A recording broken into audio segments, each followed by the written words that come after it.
En un encuentro con los líderes de Israel, Jesús declaró en Juan 8:44: Vosotros sois de vuestro padre el diablo, y queréis satisfacer los deseos de vuestro padre. Él era homicida desde el principio, y no se basaba en la verdad, porque no hay verdad en él.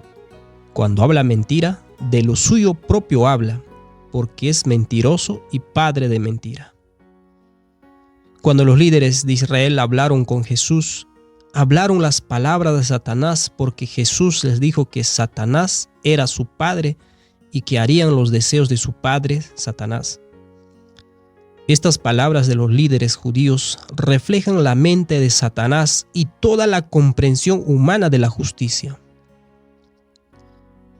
Leemos en Juan 19:7 lo siguiente: Los judíos le respondieron: Nosotros tenemos una ley, y según nuestra ley, él debe morir, porque se hizo a sí mismo hijo de Dios. Y Juan 11:49 al 50 también leemos: Y Caifás, uno de ellos, sumo sacerdote de aquel año, les dijo: Vosotros no sabéis nada, ni penséis que nos conviene que un hombre muera por el pueblo, y no que toda la nación se pierda. Los líderes de Israel habían juzgado a Jesús en sus mentes. Según su lectura de la ley, Jesús era digno de muerte. Nicodemo apeló a sus compañeros líderes sobre este asunto, donde leemos en Juan 7:51. Nuestra ley juzga por ventura a hombre si primero no oyere de él y entendiere lo que ha hecho. Habrían matado a Jesús mucho antes, excepto por el control romano de su país. Y esto es lo que leemos en Juan 18:31. Les dice entonces Pilato: Tomadle vosotros y juzgadle según vuestra ley. Y los judíos le dijeron: A nosotros no nos es lícito matar a nadie. La forma en que los líderes interpretaban la ley de Moisés era infligir la pena de muerte a quienes transgredían la ley. Muchas leyes atraían la pena de apedreamiento. Cuando Jesús interpretó la ley de Moisés, usó la ley de manera diferente, tal como leemos en Juan 8, del 3 al 11. Entonces los escribas y los fariseos le traen una mujer tomada en adulterio, y poniéndola en medio le dicen: Maestro, esta mujer ha sido tomada en el mismo hecho adulterando, y en la ley Moisés mandó apedrear a los tales. Tú pues, ¿qué dices? Mas esto decían tentándole para poder acusarle. Pero Jesús, inclinando hacia abajo, escribía en tierra con el dedo, y como perseverasen preguntándole, se enderezó y les dijo: El que de vosotros esté sin pecado, sea el primero en arrojar la piedra contra ella. Y volviéndose a inclinar hacia abajo, escribía en tierra. Oyendo pues ellos esto, redargüidos de la conciencia, se salían uno a uno, comenzando desde el más viejo hasta los postreros, y quedó solo Jesús y la mujer que estaba en medio. Y enderezándose Jesús, y no viendo a nadie más que a la mujer, le dijo: Mujer, ¿dónde están los que te acusaban? ¿Ninguno te ha condenado? Y ella dijo: Señor, ninguno. Entonces Jesús le dijo: Ni yo te condeno, vete y no peques más. Los fariseos atraparon a esta mujer y necesariamente al hombre en el acto. Según su comprensión de la ley, debería ser lapidada hasta la muerte. Jesús escribió en la tierra con el propósito de traer convicción. Al decirles que necesitaban estar sin pecado para tener el derecho moral de apedrearla, fueron condenados por su propio pecado. En lugar de pedir perdón, se condenaron y se alejaron de su presencia. Él perdonó los pecados de la mujer y la invitó a no pecar más. Esto trajo a la mujer un gran alivio y gratitud para con su Salvador. Cristo usó la ley para salvar, mientras que los fariseos la usaron para matar. Esto revela la diferencia entre la justicia de Dios y la justicia de Satanás. Mucha gente cree que la justicia de Dios exige la muerte. Creen que la misericordia y la justicia se oponen entre sí, y cuando la misericordia de Dios aparentemente se agota, el brazo largo de su ley aplasta a los culpables. Consideremos las escrituras, por ejemplo, en Salmos 89:14. Justicia y juicio son el fundamento de tu trono. Misericordia y verdad van delante de tu rostro. Observe el punto y coma después de la palabra trono. El punto y coma separa dos cláusulas independientes donde la segunda cláusula explica la primera. Esto significa que la explicación de la justicia de Dios es mostrar misericordia. La justicia es hacer lo correcto, y lo correcto para Dios es mostrar misericordia a la luz de la verdad. La pregunta es, ¿cuánto dura la misericordia de Dios? Leemos en Salmos 100, versículo 5. Porque el Señor es bueno, para siempre es su misericordia, y su verdad por todas las generaciones. Salmos 136, 1 al 5. Alabad al Señor, porque es bueno, porque para siempre es su misericordia. Alabad a Dios de dioses, porque para siempre es su misericordia. Alabad al Señor de señores, porque para siempre es su misericordia. Al único que hace grandes maravillas, porque para siempre es su misericordia. Al que hizo los cielos con entendimiento, porque para siempre es su misericordia. Desde la perspectiva de Dios, su misericordia nunca termina, pero para aquellos que lo rechazan, no hay otro Dios que sea misericordioso, por lo que esperan ser castigados por sus pecados, y Dios permite que sus propias decisiones equivocadas los alcancen, permitiendo así que se cumpla su concepto de justicia. En Salmos 9:16 leemos lo siguiente: El Señor fue conocido en el juicio que hizo, en la obra de sus manos fue enlazado el malo. ¿Cuál es el juicio de Dios para los impíos? Les permite caer en las consecuencias de sus propias decisiones. Él no evita esto. Eso es lo correcto, ¿verdad? Si piden misericordia, Él puede extenderles misericordia para ayudarlas a superar las consecuencias. Pero si no esperan misericordia y no la piden, entonces no pueden recibir incluso si se la ofrecen. Lamentablemente, la mayoría de la gente piensa que Dios es como nosotros. Piensa que la justicia de Dios es igual a la nuestra. Leemos en Salmos 50:21. Estas cosas hiciste, y yo he callado. Pensabas por eso que de cierto sería yo como tú.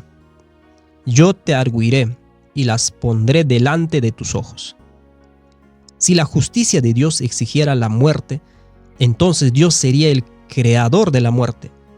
Si Dios alguna vez tuvo la intención de quitarle la vida a uno de sus seres creados por violar su ley, entonces el principio de la muerte reside en Dios. Pero cuando miramos a Jesús, la revelación del Padre, solo vemos la vida, no vemos la muerte. En San Juan 11:25 dice lo siguiente: Le dice Jesús: Yo soy la resurrección y la vida. El que cree en mí, aunque esté muerto, vivirá. Y en 1 Juan 1:1 al 2 también leemos lo siguiente: Lo que era desde el principio, lo que hemos escuchado, lo que hemos visto con nuestros ojos, lo que hemos visto y nuestras manos han manejado con respecto a la palabra de vida, la vida fue manifiesta y hemos visto, y den testimonio, y les declaré esa vida eterna que estaba con el Padre y se nos manifestó. Dios no creó un decreto de muerte por el pecado. El pecado es autodestructivo. La paga del pecado es muerte. Es algo que se gana al participar en el pecado. Dios no paga la paga del pecado. El pecado lo hace. La Biblia no dice que la paga por el pecado es muerte. Dice que la paga del pecado es muerte. La diferencia es bastante, ¿verdad? La Biblia nos revela a través de las historias del Antiguo Testamento cómo entró en el universo el decreto de muerte. Leemos en Romanos 15:4. Porque las cosas que antes fueron escritas para nuestras enseñanzas fueron escritas, para que por el padecer con paciencia y por la consolación de las Escrituras tengamos esperanza. Satanás es el que concibió un decreto de muerte por la transgresión. Notamos en la historia de Daniel y el foso de los leones el proceso de cómo se introdujo un decreto de muerte. Damos lectura a Daniel 6:1-7. Pareció bien delante de Darío constituir sobre el reino 120 gobernadores que estuviesen en todo el reino, y sobre ellos 3 presidentes, de los cuales Daniel era el primero, a quienes estos gobernadores diesen cuenta, para que el rey no tuviese molestia. Entonces el mismo Daniel era superior a estos gobernadores y presidentes, porque había en él más abundancia de espíritu, y el rey pensaba ponerlo sobre todo el reino. Entonces los presidentes y gobernadores buscaban ocasión contra Daniel por parte del reino, mas no podían hallar ninguna ocasión o falta, porque él era fiel y ningún vicio ni falta fue en él hallado. Entonces estos varones dijeron: nunca hallaremos contra este Daniel ocasión alguna, sino la hallamos contra él en la ley de su Dios. Entonces estos gobernadores y presidentes se juntaron delante del rey y le dijeron así: Rey Darío, para siempre vive. Todos los presidentes del reino, magistrados, gobernadores, grandes y capitanes, han acordado por consejo promulgar un edicto real y confirmarlo, que cualquiera que demandare petición de cualquier dios o hombre por espacio de 30 días, sino de ti, oh rey, sea echado en el foso de los leones. Esta historia está escrita para nuestro aprendizaje. Darío es un tipo de Dios, el Padre, y Daniel es un tipo de Cristo.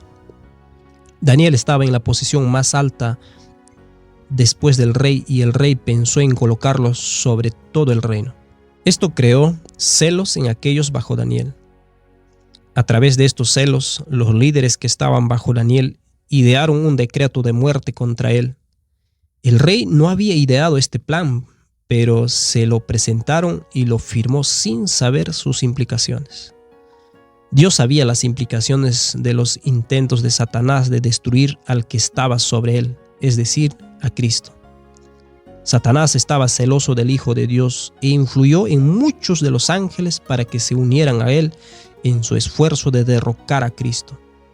Cuando Satanás atrajo a la raza humana a su red, Dios permitió que el plan de Satanás entrara en vigor y condujera a la muerte de Cristo. La mayor parte del mundo piensa que la muerte de Cristo es para satisfacer las demandas del rey, pero en realidad fue para revelar los deseos secretos de Satanás de destruir a Cristo. En el momento de lo que Satanás pensó que sería su mayor triunfo, fue revelado su diseño asesino y desapareció toda simpatía por él en el cielo. Leemos en Daniel 6:24. Y mandándolo el rey, fueron traídos aquellos varones que habían acusado a Daniel, y fueron echados en el foso de los leones, ellos y sus hijos y sus mujeres, y aún no habían llegado al suelo del foso cuando los leones se apoderaron de ellos y quebrantaron todos sus huesos. El rey Darío dio a los hombres que planearon la muerte de Daniel lo que estos desearon hacerle a Daniel. Nuestro Padre Celestial permitirá que Satanás reciba la destrucción que quería darle a Cristo. Cristo estuvo en el foso de los leones del camino de la cruz desde la noche y hasta el día siguiente. Al igual que Daniel, salió de la guarida en la mañana de la resurrección y derrotó a los que intentaron destruirlo.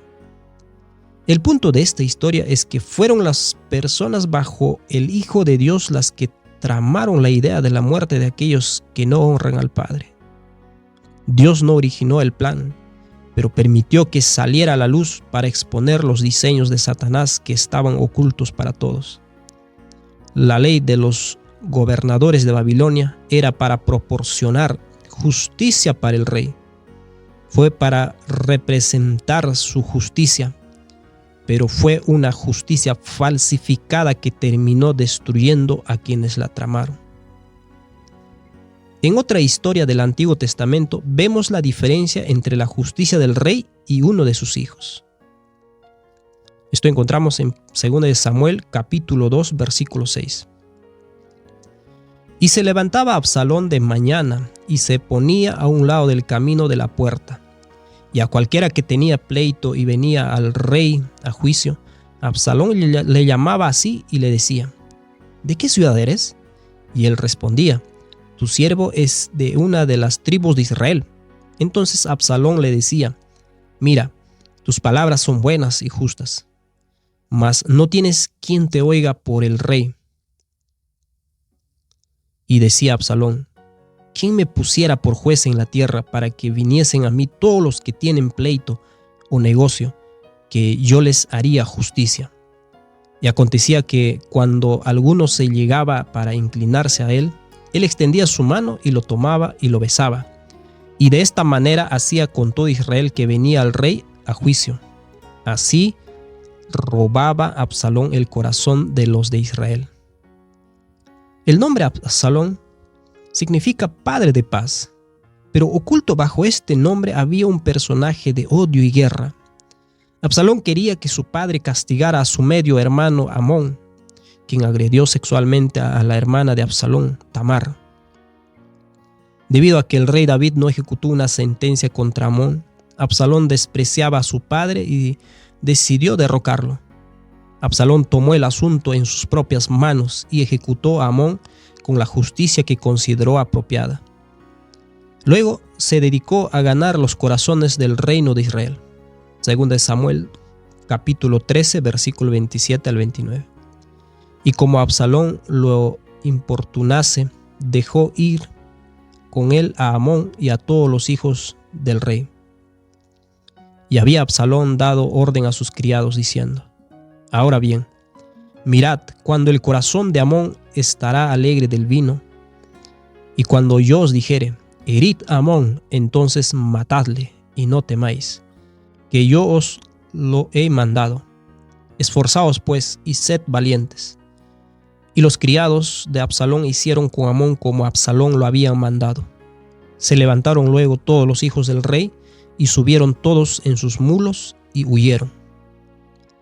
Satanás, que originalmente era Lucifer, no estaba contento con el hecho de que el Hijo de Dios fuera exaltado. Sintió que era una injusticia para sí mismo y decidió derrocar al Hijo de Dios. Cuando el rey intervino y dejó en claro su juicio, Lucifer decidió derrocar el reino. Ganó a muchos de los ángeles para su lado. El tema en cuestión era uno de justicia. Leemos en 2 Samuel 15:4.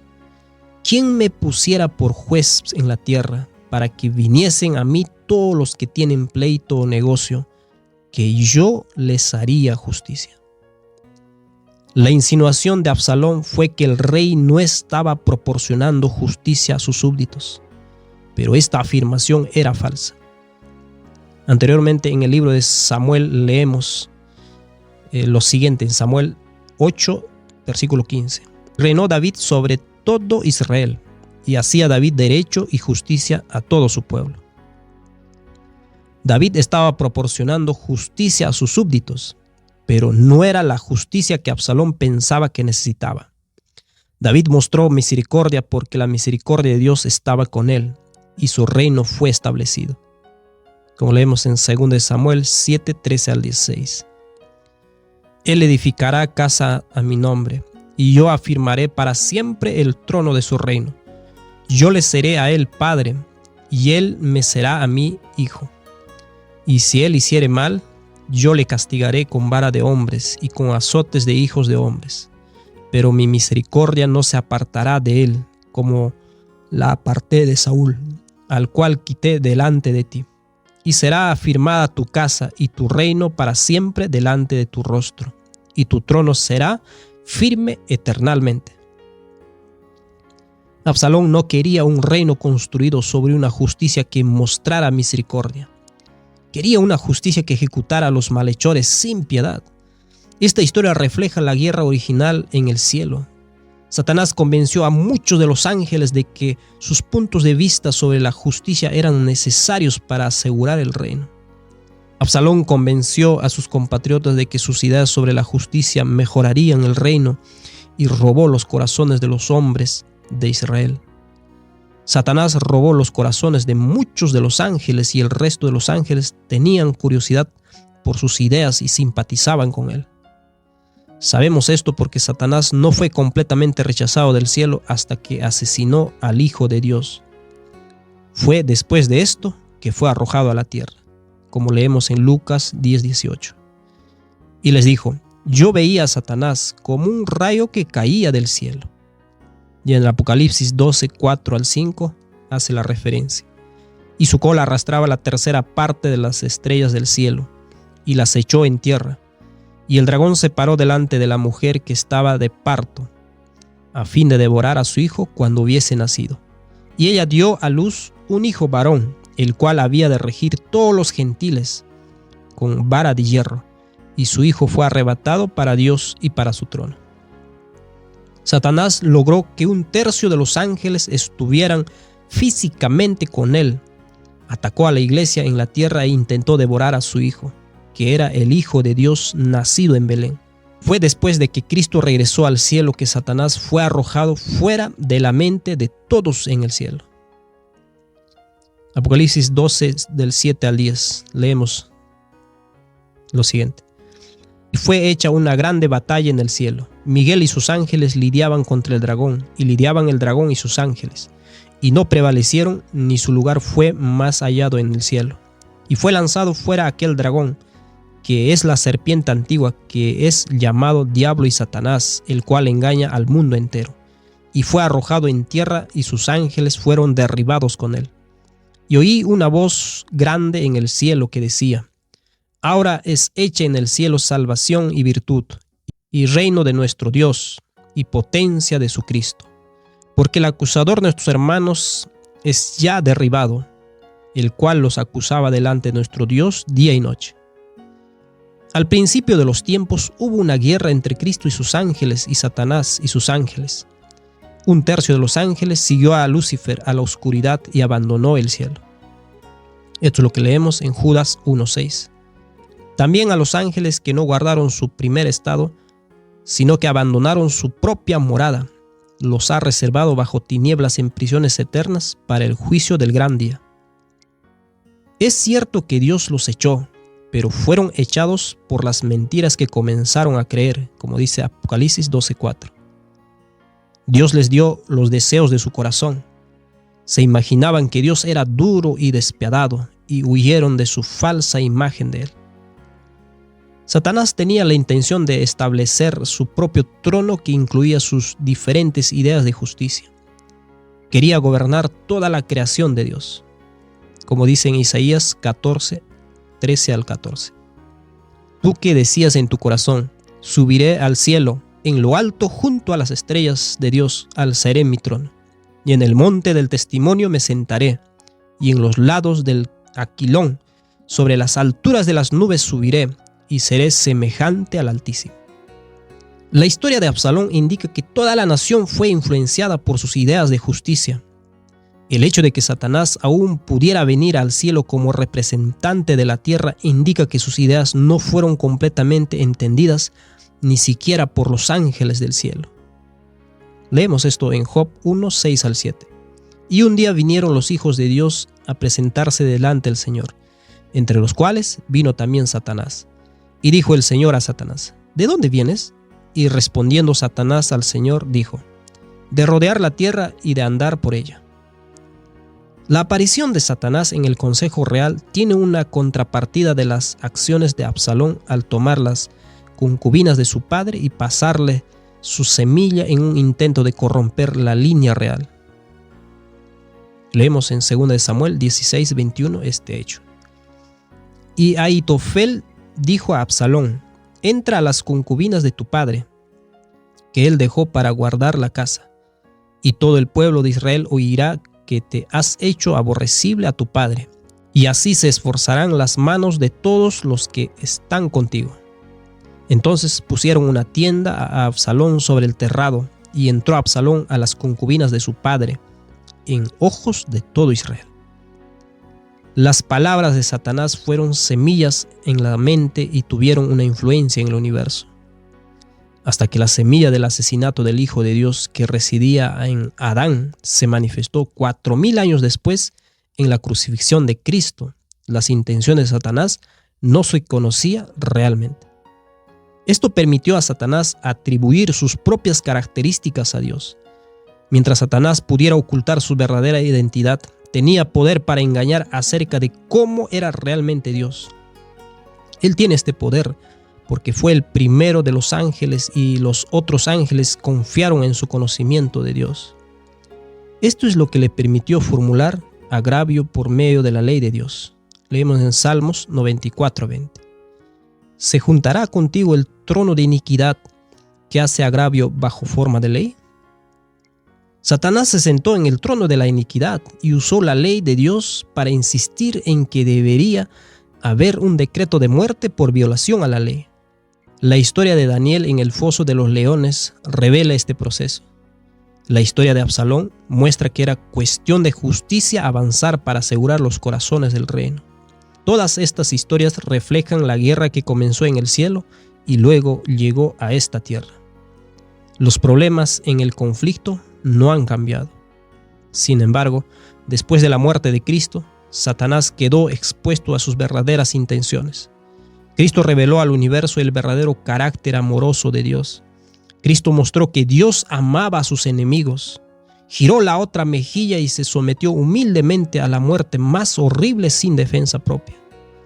El tratamiento de Satanás y sus ángeles hacia Cristo en la tierra expuso el verdadero carácter de Satanás. La revelación de Dios de Cristo demostró que era completamente opuesto en carácter. Así, a través de la muerte, Cristo destruyó el reino de aquel que tiene el poder de la muerte, como leemos en Hebreos 2:14. Así que por cuanto los hijos participan de carne y sangre, Él también participó de lo mismo, para destruir por la muerte al que tenía el imperio de la muerte, esto es, al diablo. Los fariseos estaban infectados por los conceptos de justicia de Satanás. Por eso deseaban matar a Cristo. Cristo no buscó matarlos, ni amenazó con matarlos. Leemos en Mateo 26, 62 al 66. Y levantándose el sumo sacerdote le dijo: ¿No respondes nada? ¿Qué testifican estos contra ti? Mas Jesús callaba. Respondiendo el sumo sacerdote le dijo: Te conjuro por el Dios viviente que nos digas si eres tú el Cristo, Hijo de Dios. Jesús le dijo: Tú lo has dicho. Y aún os digo que desde ahora habéis de ver al Hijo del Hombre sentado a la diestra de la potencia y que viene en las nubes del cielo. Entonces el sumo sacerdote rasgó sus vestidos diciendo: ¡Ah, blasfemado! ¿Qué más necesidad tenemos de testigos? Y aquí ahora habéis oído su blasfemia. ¿Qué os parece? Y respondiendo ellos dijeron: culpado es de muerte. Cuando Jesús les decía a los fariseos de su venida en gloria, solo declara lo que verán. Los fariseos, por otro lado, condenan de muerte a Cristo. El contraste es marcado. La evidencia está ahí para quienes la buscan. La justicia de Dios no exige la muerte, sino que es el sistema de justicia de Satanás el que exige la muerte. Dios permitió que su Hijo muriera para revelar el odio de Satanás y el sistema de justicia de su reino. Dentro de este contexto, la cruz se transforma en su significado. Dios no requirió la muerte de Cristo para satisfacer la justicia. Sin embargo, los hombres declararon que tenemos una ley. Nosotros, como humanos, tenemos una ley escrita en nuestros corazones que requiere la muerte para que se efectúe el perdón. Leemos en Romanos 7, 23 al 24. Mas veo otra ley en mis miembros, que se rebela contra la ley de mi mente y que me lleva cautivo a la ley del pecado que está en mis miembros. Miserable hombre de mí, ¿quién me librará del cuerpo de esta muerte? ¿Podrás ser libre de esta ley de muerte? ¿Podrás ser libre de un sistema de justicia que exige la muerte del transgresor? Mira a Jesús en la cruz y ve el precio del rescate que todos entendimos que se requería para que se hiciera justicia. Fue la justicia de Satanás la que quedó satisfecha en la cruz, porque él fue el secuestrador que robó los corazones de los hijos de Dios y exigió un rescate. Nosotros, como los secuestrados, le creímos al secuestrador que la única forma de ser libres era pagar el rescate de la muerte. Dios no fijó el precio del rescate. Es Satanás quien lo hizo.